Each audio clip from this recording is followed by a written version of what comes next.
കോഴിക്കോട് താമരശ്ശേരി അമ്പായത്തോട് അറവ് മാലിന്യ സംസ്കരണ കേന്ദ്രത്തിൽ സംഘർഷമുണ്ടായത് നിങ്ങൾ അറിഞ്ഞിരിക്കുമല്ലോ. ഈ സംഘർഷത്തിൽ ഡിവൈഎഫ്ഐ നേതാവ് ഒന്നാം പ്രതി.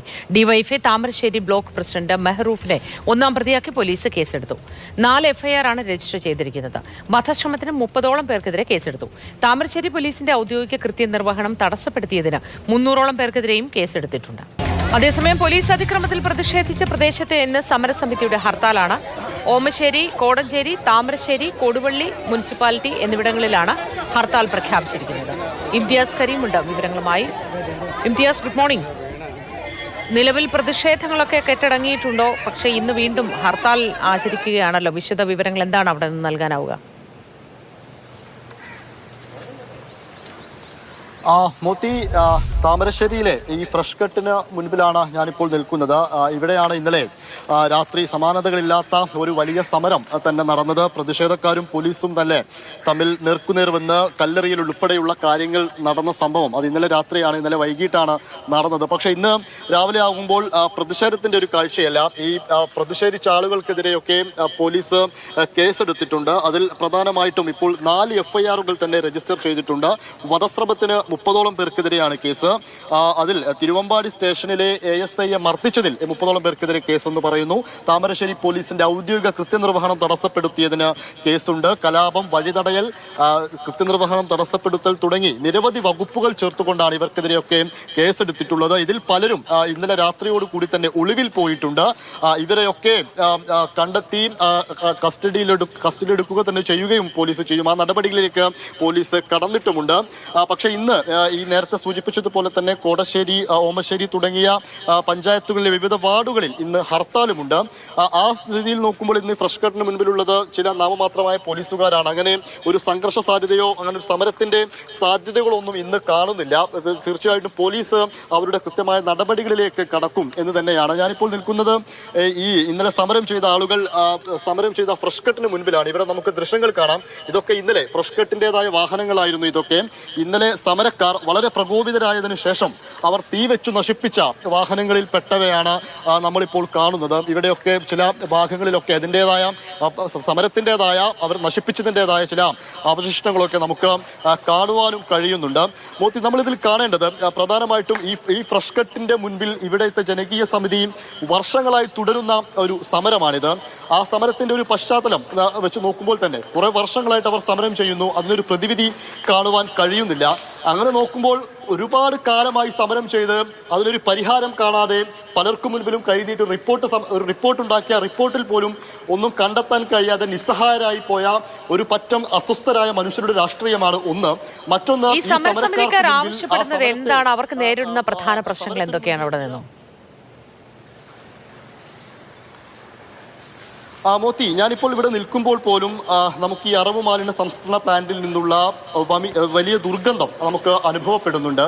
അതുതന്നെയാണ് ഏറ്റവും പ്രധാനപ്പെട്ട അവരുടെ ഒന്നാമത്തെ പ്രശ്നം. കാരണം ഇതൊരു ജനവാസ മേഖലയാണ്. ഈ സമീപത്തൊക്കെ ഈ അറവ് മാലിന്യ സംസ്കരണ പ്ലാന്റിന്റെ സമീപത്തൊക്കെ ആയിട്ട് കുറെ വീടുകളുണ്ട്. വർഷങ്ങളായിട്ട് അവിടെ നിന്നുള്ള ദുർഗന്ധം ആ ദുർഗന്ധം അവരെ വല്ലാതെ അസ്വസ്ഥതപ്പെടുത്തുന്നുണ്ട്. അതോടൊപ്പം തന്നെ ഇവിടെ ഒരു ചെറിയ പുഴയുണ്ട്. ഇവിടെ നിന്നുള്ള മാലിന്യമൊക്കെ ആ പുഴയിലേക്ക് എത്തുന്നു. അങ്ങനെ അതൊരു പക്ഷെ അവർക്ക് ഉപയോഗിക്കാൻ പറ്റാത്ത രീതിയിലേക്ക് ആ ജലാശയം മാറുന്നു തുടങ്ങിയ പ്രശ്നങ്ങളുള്ളത്. ഇവിടെ കുറെ ആളുകൾ കുറെ കുട്ടികളടക്കം വിദ്യാഭ്യാസത്തിന് വേണ്ടി പോകുന്നു. അവരെയൊക്കെ ഇവിടെയുള്ള ജനങ്ങളെ മൊത്തം ഇത് ആ രീതിയിൽ ബാധിക്കുന്നുണ്ട് എന്നുള്ളത് അവർ കുറെ കാലമായി പറയുന്നതാണ്. അതിന്റെ അടിസ്ഥാനത്തിൽ ഇവിടെ MLA-മാരൊക്കെ ഇവിടെ പരിശോധന നടത്തി അത് പഠിച്ച് ഒരു റിപ്പോർട്ട് ഉണ്ടാക്കുകയും ചെയ്തിരുന്നു. പക്ഷെ ആ റിപ്പോർട്ടിന്മേൽ എന്തെങ്കിലും നടപടി പിന്നീട് ഉണ്ടായോ എന്ന കാര്യത്തിലൊക്കെ സംശയമുണ്ട്. അങ്ങനെ ആ റിപ്പോർട്ടൊന്നും എവിടെയും എത്തിയിട്ടില്ല എന്ന് തന്നെ വേണം പറയാൻ. ആ ഇടയ്ക്ക് പിന്നീട് ഒരു ഘട്ടത്തിൽ ഇതിന്റെ ലൈസൻസ് പുതുക്കി നൽകാത്ത സാഹചര്യത്തിൽ ഒരിടയ്ക്ക് ഇത് അടച്ചുപൂട്ടേണ്ട അവസ്ഥ വരെ എത്തിയിരുന്നു. പിന്നീട് അവർ പ്രത്യേക ഉത്തരവ് സമ്പാദിച്ച് ഇത് വീണ്ടും തുറന്ന് പ്രവർത്തിക്കുകയും ചെയ്തു. എന്നാൽ അന്ന് കമ്പനി ഫ്രഷ് കട്ട് പറഞ്ഞിരുന്നത് ഈ ദുർഗന്ധം ഒഴിവാക്കാനുള്ള എല്ലാവിധ സംവിധാനങ്ങളും ഞങ്ങൾ ചെയ്യും, അതിനുള്ള പ്രായോഗിക നടപടികളിലേക്ക് ഞങ്ങൾ കടക്കും എന്നൊക്കെ ഈ ഫ്രഷ് കട്ട് അധികൃതരും പറഞ്ഞിരുന്നു. പക്ഷെ അതൊന്നും ആ രീതിയിൽ അവർ ചെയ്തില്ല. അത് ചെയ്യാത്തതോടു കൂടിയാണ് വീണ്ടും ജനകീയ സമിതി വലിയ ശക്തമായ സമരവുമായിട്ട് സമരവുമായിട്ട് മുന്നോട്ട് പോയത്. അങ്ങനെ ഇന്നലെ വൈകിട്ടോടു കൂടിയാണ് ആ സമരം വലിയ പ്രശ്നങ്ങളിലേക്ക് കടന്നത്. പോലീസും ഇവിടെയുള്ള ജനങ്ങളും തമ്മിലുള്ള ഒരു ഏറ്റുമുട്ടലിലേക്ക് കടന്നത് എന്നുള്ളതാണ്. ഇന്നത്തെ ഹർത്താൽ സമാധാനപൂർണ്ണമായിരിക്കുമോ? പോലീസ് അതിനുള്ള തയ്യാറെടുപ്പുകളൊക്കെ നടത്തിയിട്ടുണ്ടോ? പോലീസ് ഈ സമരം അടിച്ചമർത്താനുള്ള ഒരു ശ്രമമാണ് നടത്തുന്നതെന്ന് പൊതുവിലൊരു ആരോപണം ഉയരുന്നുണ്ട്. ഈ സമരസമിതിക്ക് നേരെ അത്തരത്തിലൊരു ശ്രമമാണ് പോലീസ് നടത്തുന്നതെന്നാണ് പറഞ്ഞു കേൾക്കുന്നതും. അതാണ് മൂർത്തി ഞാൻ നേരത്തെ സൂചിപ്പിച്ചത്. കാരണം നമ്മൾ രണ്ട് രാഷ്ട്രീയം ഇതിൽ കാണേണ്ടത്. ഒന്നാമത്തേത് ഇവിടുത്തെ ജനങ്ങളുടെ രാഷ്ട്രീയമാണ്. ഇതിൽ അസ്വസ്ഥരായ, ഈ ദുർഗന്ധത്തിൽ അസ്വസ്ഥരായ, ഒരുപാട് കാലമായി സമരം ചെയ്യുന്നവരുടെ രാഷ്ട്രീയം. അതിനൊപ്പം ഈ സമരത്തെയൊക്കെ നേരിടാനെത്തുന്ന പോലീസുകാർക്ക് നേരെ പ്രതിഷേധക്കാർ കല്ലെറിയുന്ന, അവർക്ക് പരിക്കേൽക്കേണ്ടി വരുന്ന അവരുടെ നിസ്സഹായാവസ്ഥയുടെ രാഷ്ട്രീയം. ഈ രണ്ട് രാഷ്ട്രീയമാണ് ഈ പ്രശ്നത്തിൽ നമ്മൾ ഏറ്റവും പ്രധാനമായിട്ട് കാണേണ്ടത് എന്നുള്ളതാണ്. പോലീസിന്റെ ഭാഗത്ത് നിന്ന് ഇവിടെ ഏത് സമരം ഉണ്ടായിക്കഴിഞ്ഞാലും പോലീസ് അതിന്റെ മുൻപിൽ എത്താറുണ്ട്. അതിനെ പ്രതിരോധിക്കാൻ, സമരക്കാരെ പ്രതിരോധിക്കാൻ അവർ ശ്രമിക്കാറുണ്ട്. ആ അർത്ഥത്തിൽ ഇന്നലെയും പോലീസ് എത്തിയിരുന്നു. ഇന്നലെ ഈ സമരം വലിയ സമരമായി മാറും എന്ന അർത്ഥത്തിൽ തന്നെയാണ് പോലീസ് ഒരു ഉച്ചയോടുകൂടി വലിയ സന്നാഹമായിട്ട് ഈ താമരശ്ശേരിയിലെ ഫ്രഷ് കട്ടിന് മുൻപിൽ എത്തിയത്. പക്ഷേ ഒരു വൈകുന്നേരമായപ്പോഴേക്കും ആദ്യഘട്ടത്തിൽ താമരശ്ശേരി സി ആയിട്ടുള്ള സായുജിന് പരിക്കേൽക്കുന്ന ഒരു സ്ഥിതിവിശേഷം ഉണ്ടായി.